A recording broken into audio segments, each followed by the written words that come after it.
đã quá muộn cho sự sám hối nơi con. Tội lỗi đã mang đi lời dạy của mẹ.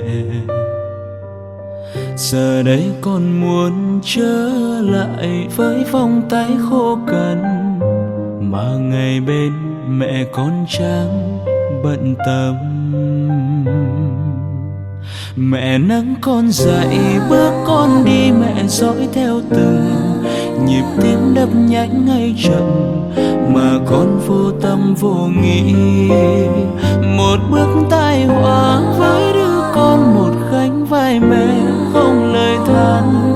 Lặng lẽ một mình mẹ khóc một mình.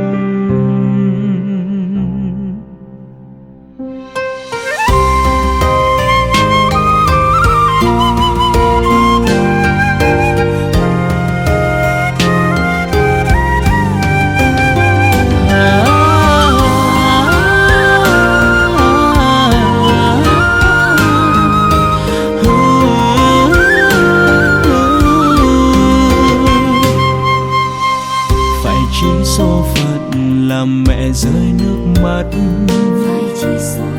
hay sự ngu dốt của đứa con trai. Con đã tự ngã mà không phải ai xô đẩy. Con không thể về với gia đình